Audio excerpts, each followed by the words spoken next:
नमस्कार मंडळी. आज आपण एका अशा प्रवासावर निघणार आहोत. आदि शंकराचार्यांच्या आयुष्यातल्या एका विलक्षण प्रसंगाची गोष्ट ऐकणार आहोत.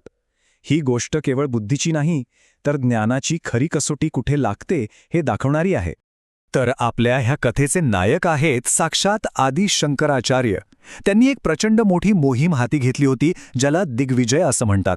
म्हणजे काय, तर भारतभर फिरून मोठमोठ्या विद्वानांशी शास्त्रार्थ करायचा आणि अद्वैत वेदांत म्हणजेच आपण सगळे हे सगळं विश्व एकाच परमतत्वाचा भाग आहोत हे सत्य स्थापित करायचं. पण मग एक प्रश्न उभा राहतो. बुद्धीच्या जोरावर तुम्ही सगळं जग जिंकू शकता, पण खऱ्या ज्ञानाची, खऱ्या शहाणपणाची कसोटी कुठे लागते? शंकराचार्यांसारख्या महाज्ञानी व्यक्तीच्या आयुष्यात सुद्धा ही परीक्षा झाली, आणि ती कुठे आणि कशी झाली हेच तर आज आपल्याला बघायचंय. शृंगेरीमध्ये पहिलं मठ स्थापन केल्यानंतर शंकराचार्यांनी आपला मोर्चा वळवला उत्तरेकडे. दक्षिणेतलं कार्य तर झालं होतं, पण आता त्यांना आव्हान खुणावत होतं ते म्हणजे काश्मीरमधलं शारदा पीठाचं, जे त्या काळातलं ज्ञानाचं सर्वोच्च केंद्र मानलं जायचं. आता हे सर्वज्ञ पीठ म्हणजे काय, तर नावाप्रमाणेच सर्वज्ञतेचं सिंहासन. काश्मीरमधलं हे ज्ञानाचं एक असं पौराणिक आसन होतं, ज्यावर तोच विद्वान बसू शकायचा जो भारतातल्या इतर सगळ्या विद्वानांना शास्त्रार्थात हरवेल. विचार करा, केवढी मोठी प्रतिष्ठा असेल ती. आणि इथेच शंकराचार्यांसमोर एक अनोखं आव्हान उभं ठाकलं. बघा, या सर्वज्ञ पीठाला 4 दिशांना 4 दरवाजे होते. पूर्व, पश्चिम आणि उत्तरेकडचे दरवाजे त्या दिशांमधून आलेल्या विद्वानांनी आपल्या ज्ञानाने उघडले होते.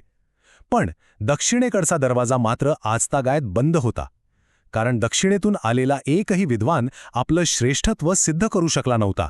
शंकराचार्यांची परीक्षा घ्यायला तिथे कोणी साधेसुधे पंडित नव्हते. विचार करा, शारदा देवीच्या साक्षीने त्या काळातल्या सगळ्या मोठ्या विचारधारांचे दिग्गज तिथे हजर होते. न्याय म्हणजे तर्कशास्त्रज्ञ, बौद्ध दार्शनिक, शाक्त आणि शैव परंपरेतले जाणकार, वैदिक कर्मकांडाचे अभ्यासक म्हणजे मीमांसक. अक्षरशः ज्ञानाचं मोहोळ तिथे जमलं होतं. आणि गंमत बघा, शंकराचार्यांनी काय केलं, त्यांनी फक्त वादविवाद जिंकला नाही, तर माधवीय शंकर विजयम या ग्रंथानुसार त्यांनी प्रत्येक विचारधारेला त्यांच्याच तर्काच्या आधारावर उत्तरं दिली. त्यांनी कोणाला हरवलं नाही, तर प्रत्येकाचं समाधान करत अद्वैताचं परम सत्य स्थापित केलं. आणि मग काय, सगळ्या विद्वानांनी एक मताने शंकराचार्यांना विजयी घोषित केलं. तो क्षण किती मोठा असेल विचार करा. शंकराचार्य त्या सर्वज्ञ पीठावर विराजमान झाले, आणि इतिहासात पहिल्यांदाच तो दक्षिणेकडचा दरवाजा त्यांच्यासाठी उघडला गेला. तर काश्मीरमधला हा दिग्विजय तर झाला, पण म्हणतात ना, खरी परीक्षा गर्दीत नाही, तर एकटेपणी होते. आता आपण या कथेच्या अशाच एका वळणावर आलो आहोत, जिथे शंकराचार्यांच्या ज्ञानालाच आव्हान मिळालं. चला जाऊया काशीमध्ये. सर्वज्ञ पीठ जिंकून म्हणजे बौद्धिक विश्वाचे सम्राट बनून शंकराचार्य पुन्हा काशीला परतले. गंगेच्या काठावरच्या त्या पवित्र अरुंद गल्ल्या. आणि अशाच एका सकाळी एक अगदी सामान्य वाटणारी घटना घडली.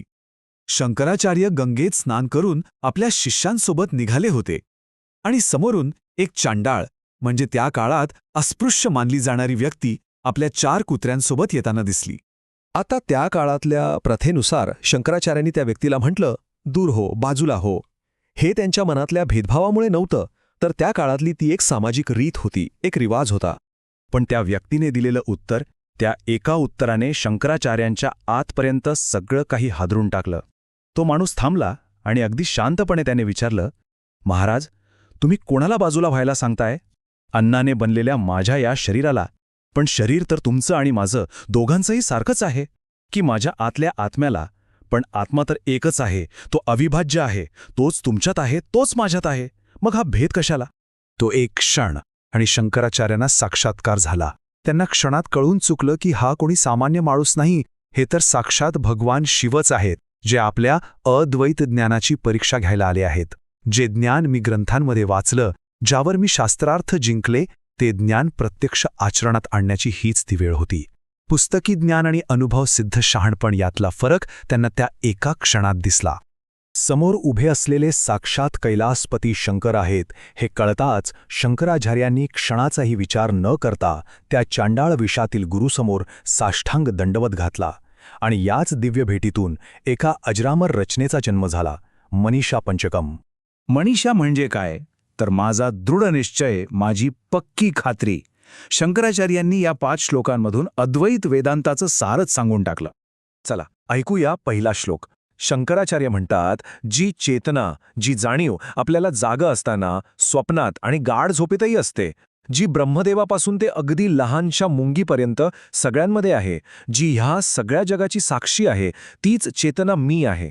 हे दिसणारं शरीर किंवा जग मी नाही, असा ज्याचा पक्का निश्चय आहे, मग तो जन्माने चांडाळ असो किंवा ब्राह्मण, तोच माझा गुरु आहे, ही माझी पक्की खात्री आहे. आता पाहूया दुसरा श्लोक. इथे शंकराचार्य अजून एक पाऊल पुढे जातात. ते म्हणतात, मीच ब्रह्म आहे आणि हे संपूर्ण जग त्याच एका चेतनेचा विस्तार आहे. हे जे काही वेगळं दिसतंय ना, ते त्रिगुणात्मक मायेमुळे, माझ्याच कल्पनेमुळे आहे. अशी ज्याची बुद्धी त्या नित्य शुद्ध आनंद स्वरूप ब्रह्मामध्ये स्थिर झालीये ना, तोच माझा गुरु, मग तो कोणीही असो, ही माझी दृढ धारणा आहे. आता तिसरा श्लोक, याचा भावार्थ खूप सुंदर आहे. ज्याने गुरूंच्या उपदेशाने हे पक्क जाणून आहे की हे सगळं जग क्षणभंगूर आहे, नश्वर आहे, आणि जो शांत मनाने सतत त्या परब्रह्माचं चिंतन करतो, ज्याने ज्ञानाच्या अग्नीमध्ये आपली भूतकाळ आणि भविष्यातली सगळी पापं जाळून टाकली आहेत आणि हे शरीर फक्त प्रारब्ध भोगण्यासाठी शिल्लक ठेवलंय, तोच माझा गुरु आहे, ही माझी पक्की खात्री आहे. चौथा श्लोक ऐकूया. शंकराचार्य इथे विचारतात, प्राणी, मनुष्य किंवा देव या सगळ्यांमध्ये मी अशी जी जाणीव आहे ती काय आहे? तीच चेतना आहे आणि तिच्याच प्रकाशामुळे आपलं हे जड शरीर, मन, इंद्रिय सगळी कामं करतात. या मूळ चेतनेवर जो योगी सतत ध्यान करतो, ज्याचं मन परमानंदात शांत झालंय, तोच खरा गुरु आहे, ही माझी दृढ धारणा आहे. आणि आता शेवटचा 5वा श्लोक, यात तर त्यांनी सारच सांगितलंय. ते म्हणतात, ज्या परमानंदाच्या सागरातल्या एका थेंबाने इंद्रासारखे देवसुद्धा तृप्त होतात, ज्यामध्ये मन शांत करून मुनींना आनंद मिळतो, त्या आनंद सागरात ज्याची बुद्धी पूर्णपणे विरघळून गेली आहे, तो फक्त ब्रह्म जाणणारा नाही, तो स्वतः ब्रह्मच बनतो. असा पुरुष कोणीही असो, त्याचे पाय तर देवांचा राजा इंद्रसुद्धा पूजतो, ही माझी अगदी पक्की धारणा आहे. हे विवेचन पाहिल्याबद्दल आपले मनपूर्वक आभार. ज्ञानकोश हे एक बहुभाषिक चॅनल आहे, जिथे आम्ही इंग्रजी, हिंदी, मराठी, तमिळ, गुजराती आणि बंगालीमध्ये आध्यात्मिक ज्ञान सामायिक करतो आणि लवकरच आणखी प्रमुख भाषा जोडल्या जाणार आहेत. आमचे ध्येय श्रीमद भागवतम, भगवद्गीता, महाभारत, ललिता सहस्रनाम, देवाचा आवाज, महाराष्ट्राचे संत, बंगालचे संत आणि आदिशंकरांच्या दिव्य अवताराची कथा यांसारखे सनातन धर्माचे कालातीत ज्ञान सोप्या, स्पष्ट आणि अर्थपूर्ण पद्धतीने आपल्यापर्यंत पोहोचवणे आहे. जर तुम्हाला आमचे कार्य मौल्यवान वाटले तर कृपया ज्ञानकोशला सबस्क्राईब करा, जेणेकरून तुम्हाला आमच्या रोजच्या व्हिडिओबद्दल सूचना मिळतील. लाईक आणि शेअर करायला विसरू नका आणि हे दिव्य ज्ञान आपल्या कुटुंबासोबत, मित्रांसोबत आणि समाजात नक्की पसरवा. चला, आपण सर्व मिळून सनातन धर्माचा दीप असाच तेवत ठेवूया.